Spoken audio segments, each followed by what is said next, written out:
Eu nunca estive tão convicto de que eu estou no caminho certo. Quem tiver dúvida, futuramente, vai ter que pagar mais caro. Não é uma questão de arriscar, não. É uma questão de aproveitar a oportunidade que o mercado te oferece. A oportunidade que os vendidos te oferecem para você comprar esse papel a um preço que futuramente vai ser vantajoso. Em relação a Cielo, eu estou surpreso, muito surpreso, com o desempenho do papel, que também ele é alvo de uma postura de locações extraordinariamente grande, tá certo? Que tem mantido o papel a um preço exageradamente pressionado. Imaginem os senhores, a IRB ainda não gerou resultados que possam estimulá-la, né, a fazer com que o preço passe a ser diferente desse que está sendo aí. Mas a questão da Cielo, nós tivemos isso, só para resumir, a Cielo deu um resultado de 970 milhões de reais. Né? Ela pagou quase 460 milhões em dividendos, porque ela paga dividendo trimestral. Então, quer dizer, a Cielo é uma empresa que deveria estar enquadrada, né, dentre aquelas que pagam dividendo trimestral, que dá lucro, tá certo? Enfim, e não está. Então, o pessoal não tem olhado isso. A prova, a Cielo é a prova que se alugar uma ação e se vender, ele derruba o preço do papel, mesmo sendo uma cotação incoerente e, na minha opinião, de uma oportunidade fantástica que temos pela frente, né? Além do mais, o preço da Cielo é um preço modesto, não é isso? E vai nos permitir a gente exercitar a tese de que dividendo você ganha por quantidade possuída e não valor aplicado. Tá certo? Respondendo àquela primeira pergunta de vocês, a questão de Vale e Petrobras, veja bem, com o dinheiro que eu compraria uma ação da Vale, R$ 90, eu compro acho que 50 ações da Ciclos. Então, na hora de receber dividendo, eu vou receber 50 vezes mais. Pode ser que o dividendo comparativo, né, ele possa até ser superior ao da Vale do Rio Doce. Está correto? O que manda é essa postura, a postura de vocês exercitarem a crença de que dividendos vocês ganham por quantidade possuída e não por valor aplicado. Seu Barsi, na sua tese de investimentos da Cielo, o senhor considera a possibilidade de fechamento de capital pelo controlador? Ou isso, se vier, acaba sendo algo positivo, mas que não entra nos cálculos do senhor? Como o senhor pensa? Não entra na minha tese.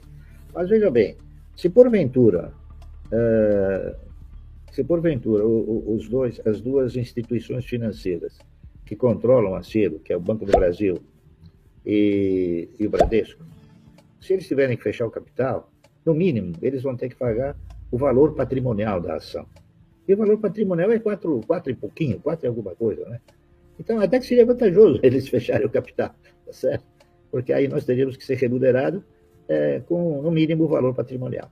E aí a gente poderia recorrer e tentar pleitear mostrando que o valor patrimonial real de uma empresa como a Cielo não é 4, deve ser pelo menos 6. Na minha modesta opinião, continua sendo uma opção extraordinariamente positiva. Por quê? Porque ela dá lucro e paga dividendo. E num intervalo satisfatório que é de trimestral. E é isso aí. O pessoal, só fazendo um adendo aqui, né? Obviamente que a gente sabe que a boa parte das perguntas são sobre posições polêmicas, IRB e Cielo principalmente, mas uma coisa que o Barsi sabe fazer muito bem, eu acho que a coisa que a gente tem que aprender também nas nossas carteiras é o quanto a gente quer se expor ao risco, né, pai? Porque assim, o senhor comprou muitas ações dessas duas empresas, eu até fiz a conta esses dias. Se o senhor somar a sua posição hoje que o senhor montou em IRB e em Cielo, juntas, elas não dão nem 3% da sua carteira hoje. Acho que nem isso. Não dá. Eu fiz a conta, acho que foi 2,89 para falar de números depois da vírgula. Então, pessoal, o que acontece? É uma posição grande? É uma posição grande. Se der certo, vai dar muito certo para o senhor e vai deixar o senhor mais bilionário. Aí vai deixar muita gente com inveja. É verdade. Mas se der errado, assim, pode acontecer, né? É sempre um risco. Se der errado, não vai atrapalhar o seu projeto previdenciário, porque é 3% da carteira, não é isso? Absolutamente. Eu vou dizer uma coisa para vocês. Eu nunca estive tão convicto de que eu estou no caminho certo. Correto? A minha convicção é total de que a Cielo ela vai ocupar uma posição, vai voltar a ocupar uma posição de destaque, apesar das novidades que existem para o mercado, esse tal de PIX aí, tá entendendo? Mas eu ainda acredito que ela vai ser importante no desenvolvimento de uma economia num país como o nosso, no Brasil. Essa que é a realidade. Por isso eu ainda vejo a Cielo com potencial extraordinário de gerar bons resultados, tá certo? Eu não espero que um dia a Cielo vai a R$50, R$40, não.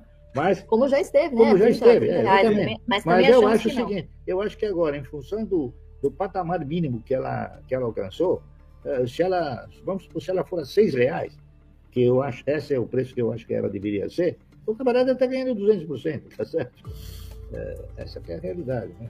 Mas sempre tomando cuidado, claro, não claro. É porque assim, né? É muito curioso. As pessoas têm duas ações que o Bart está comprando, tal, porque a mídia às vezes, obviamente, também foca nesses papéis para ter assunto, né? E aí a nossa adenda é o seguinte: saibam também quanto de risco vocês querem expor na carteira de vocês. Claro, então esses papéis a gente sempre fala. Quer ter? Eu também tenho uma carteira de oportunidades. O Fabio não. O Fabio é totalmente previdenciário. Mas coloca o dinheiro da pinga, não o dinheiro do leite das crianças, né, pai? Porque claro, se você precisar no dia seguinte desse dinheiro, são empresas em turnaround, empresas, enfim, que acabaram se desgastando nos últimos tempos e pode dar certo, como pode não dar certo. E aí, cada um tem que saber ponderar o seu risco, né, pai? A Cielo talvez possa ser até um exemplo daquele que a gente não deve ficar comprando ações de preço muito alto. Olha o que aconteceu com ela. Olha o que aconteceu com a IRB também, que chegou a custar 50, R$60. Hoje está a R$3. Então, a perspectiva de perda é muito violenta, entendeu? Essa que é a realidade.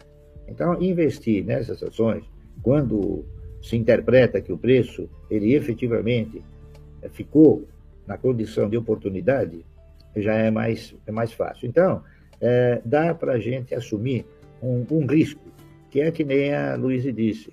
Não é eu não vou colocar 50% da minha carteira. Não, eu vou colocar alguma coisa que possa suportar um eventual prejuízo futuro, que eu não acredito. Está correto? O IRB, eu não comprei para obter resultados a curto prazo.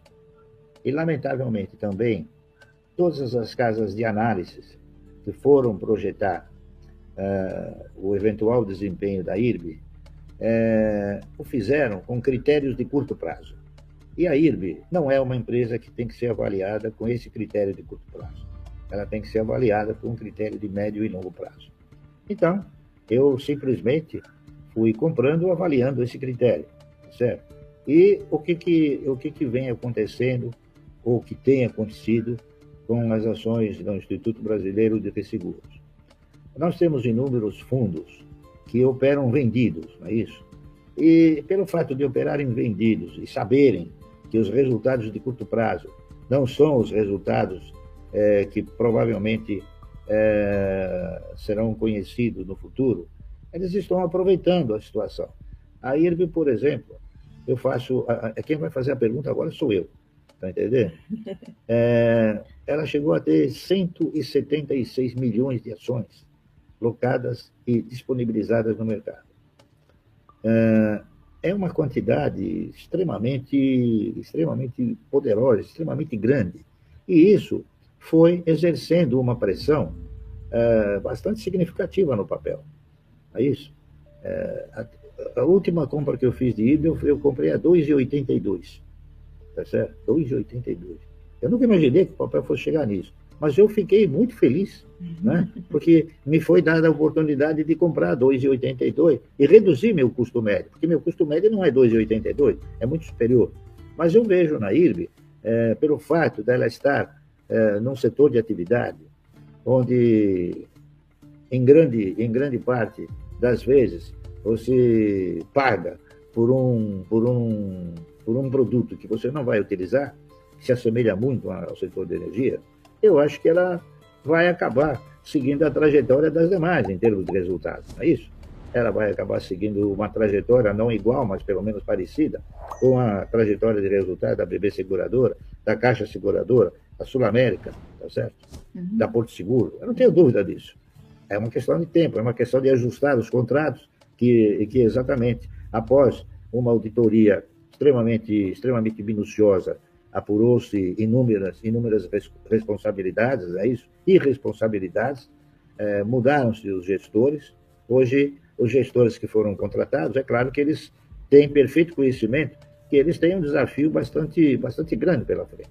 Eu não tenho dúvida nenhuma que as coisas estão caminhando para que essa situação dos contratos mal direcionados, mal executados, eles venham a ser modificados.